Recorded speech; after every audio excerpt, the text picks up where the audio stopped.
Welcome back, everyone. So I'm heading back down to the shop. Today we're going to be doing a bunch of little odds and ends on the bike. So I already rerouted the throttle cables. I'd put them on the outside of the forks, but when you turn to the right, it would kind of jam kink the cables a little bit. Probably would have been fine, but it bugged me because I'm OCD. So I route them through the trees like they're supposed to be. I was just trying something different when I set it up the first time. But I'm tweaking the front suspension a little bit. So a couple things. Number one, I had pretty leaky forks on the left. So I bought those seal cleaners. I'll show them to you when I get there. And they seem to work pretty well. So I'm hoping that'll solve the leak. However, my tube's got a couple nicks on them. And it's weird because they were in perfect shape from what I remember when I rebuilt them. I looked at them very closely. So, I don't know if rocks kicked up and hit them, but they're, pretty good-sized nicks. So I bought some Scotch-Brite, and I'm going to kind of tinker around with that and try to smooth them out. That probably, honestly, is what's causing the leaks. So the seal cleaning might not help. The seals really weren't that dirty, but we'll see. I mean, it's leaking to a point where if it is because of the nicks, I might have to get the freaking tubes re-chromed or get new tubes. I don't know if they might be too deep, so I got to look at them, see if I can get them out. But anyway, so we're doing that. And then I'm also playing with the cartridges a little bit. So I have Progressive Suspensions fork cartridges in it. And to be honest with you, I'm not trying to beat them up, but those cartridges are not really, I don't know. They leave something to be desired, in my opinion. They're actually a progressive rate spring. And I know that Progressive Suspension, the company, loves their progressive rate springs. However, that's really not the best thing for cartridge setup because it's hard to tune your compression and rebound to a spring that doesn't have the same rate. Straight rate springs are actually typically better in high performance applications, just a stiff straight rate spring. Anyway, so I don't know. I don't claim to be a suspension expert, but don't get me wrong. They do well. They definitely improve the ride. Also, though, the preload with the shims that they give you, I don't think is enough. So I'm going to add preload today against their recommendations. And I'm going to make the fork oil a little bit thicker to try to help with compression and rebound because they're a little bit bouncy still. So we'll see how that all goes. Maybe I'll make it worse. We'll see.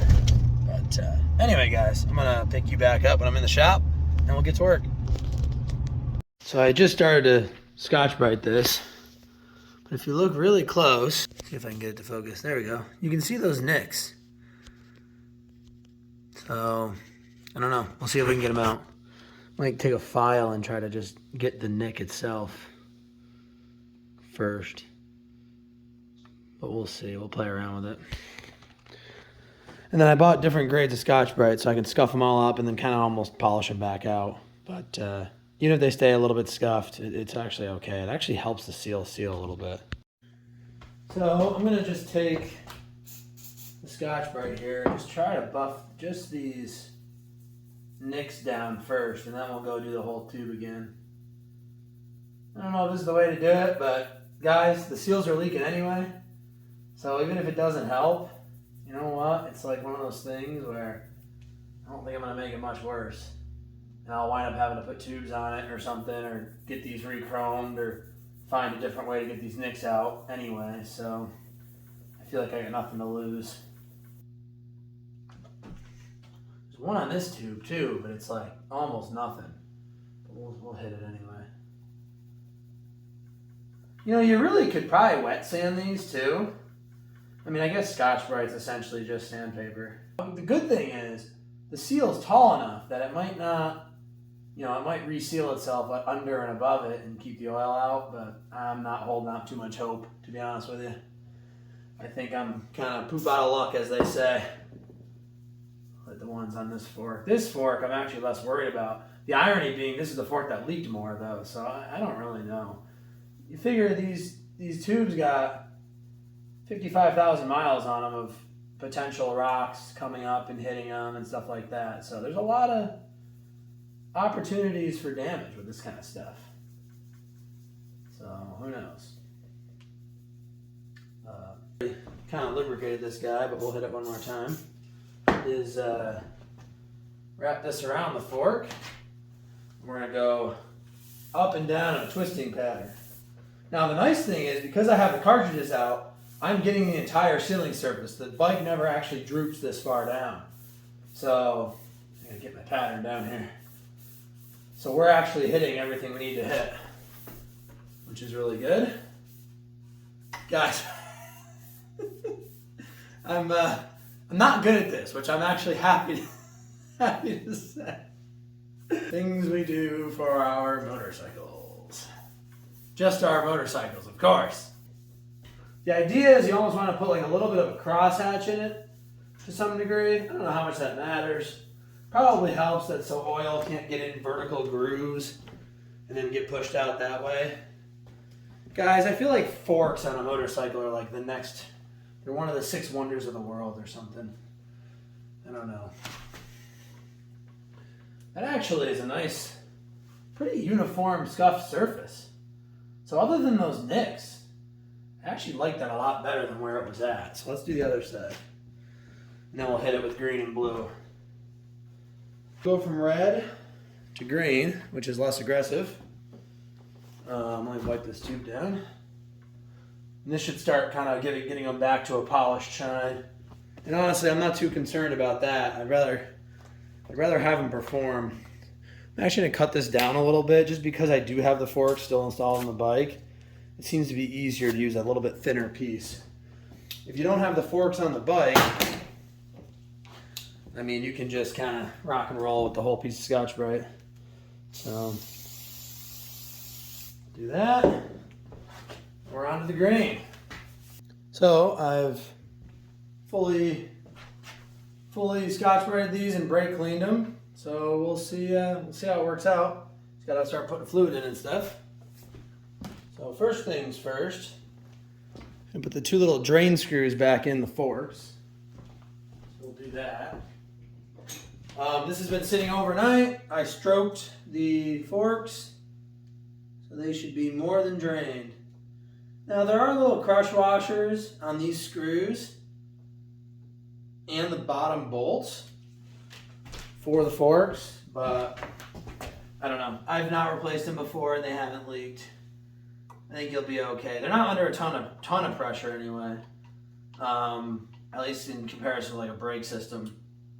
So do what you gotta do, but I wouldn't go too crazy with it. Your mileage may vary. They're easy enough to replace if they did leak, or just give them a half crank and tighten them up. So that's kind of my other logic on that. Now what we got to do, this is where we're going a little bit outside of Progressive's manual.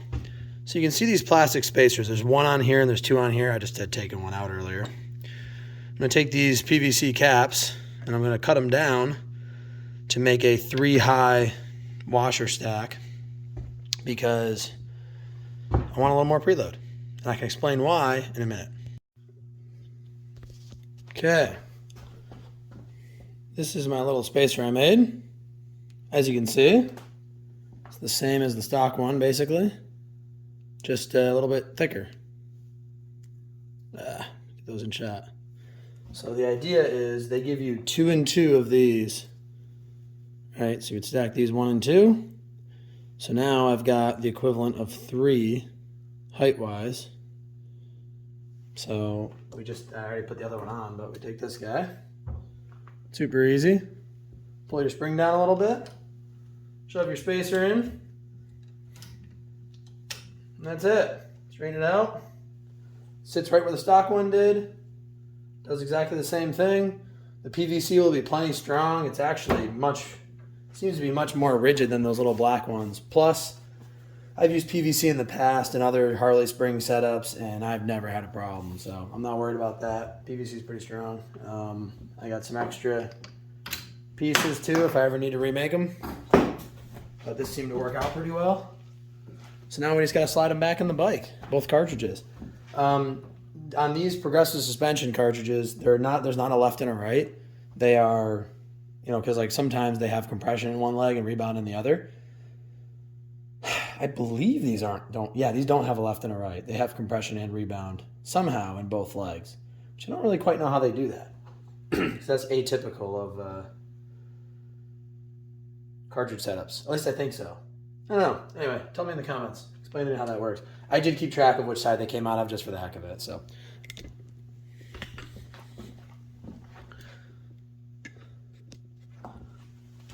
We'll just take this guy, carefully slide her back in. I kept him pretty clean, but just give him a quick glance. I already checked to make sure that my top out spring down there and all that kind of stuff didn't get wonky on me. So we're all good with that. And then depending on your bar setup, you might have to take your bars off. I kind of had to roll mine down, but they do just fit with the bars on, which is convenient. So then we'll push this all the way down. Then we'll actually need to bring the forks back up after, just to get the bolts in. Anyway, now we should be just high enough to get those bolts in. I can push them up again. These don't use Loctite or anything, and like I said, you really don't want to use Loctite because you will lock that thing in there and you'll never get the dang thing back out. So keep that in mind. Best tool for this is a long reach Allen. However, I really recommend don't use a ball end to take them out. You can put them in with a ball end because the torque spec, it won't strip it. But if you try to take them out with a ball end, it's a pain in the butt. So I actually did take it out with this ball end. I used an impact, which tends to be the best way to get them out because it breaks them free. But I don't recommend that. My next goal is to buy straight end long reaches. I just don't have any. So let me get the tools and I'll put you guys back on. Okay, so fun fact, I don't think there's a torque spec for these in the manual, which is very interesting. I scoured it. I looked and looked and looked, and I cannot find one. So we're going to use our best judgment, I guess, and torque it accordingly. Yeah, that side's nice and tight. Now, go ahead and get this oil out of the way. And we can put our front wheel back on. Frickin'. There we go. All right. Stuck in this rotor now, this caliper. I'm struggling today, folks. Pop them puppies back on. Torque all this to the proper specifications. We should be in good shape. So now we're going to go ahead and put the fork brace on. This is actually a good time to do it because you want everything off the ground and loose so that you don't accidentally tighten it skewed, and then now you've suddenly turned your fork brace into a fork tube bender. I want to get these, see how there's a big gap between the two back plates? So I just want to get these bolts closer together. Pull that out. Gotta kind of do this on both sides. That'll also help center it too. Forgot to do this before. It's actually a little trickier than you'd think to put a fork brace on. Not horribly so. Like, don't be afraid of it. Just want to follow the right order of operations. Snug that there. Stab it. Careful. So we got about the same gap everywhere. And then the way that these work is there is supposed to be a gap here and here, and then that sets your length. So now what I like to do, check my fender gap. I'm good. You just want to be just above the fender, just so you're not smacking into your fender and wearing it out. Granted, you probably would never see it. If you ever don't want to run the brace for some reason, well, then you're going to have a chewed up fender and you have to get it painted. And these you want pretty tight because, they do have to carry that. They have to have enough friction to not have side load pull them apart, or the fork brace isn't going to really do its job. First order of business on the messy ass table is to get our 10 and 15 weight fork oil. We got to do half and half. Nobody makes 12 and a half, and I don't want to bump right to 15. Call me crazy because it probably would make more sense, but I want to try 12 and a half. Okay, so we're going to take the world's messiest shop here. So we need 123, so that means we need 61 and a half each fluid. So we've got our fluid. We need to, I don't remember how I did this. I believe I use some type of funnel. Let me see if I can mimic that. You need a really small, there's not a lot of room there. I might have just poured it in with the tip of the, I'm not really sure. Let's try this. We spill a little bit, we can make up for it. They go up real slow so you don't push fluid out. I'll watch it as I do this too.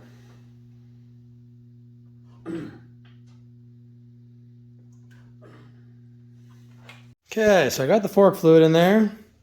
I was playing around with the ride sag, just testing it with a zip tie. I'm very confused by this progressive suspension kit because they claim 5.5 inches of suspension travel for these bikes. But if you look, now I do have aftermarket trees that are slightly taller. Okay, fine. However, you could only physically get about 5.25, maybe inches, right?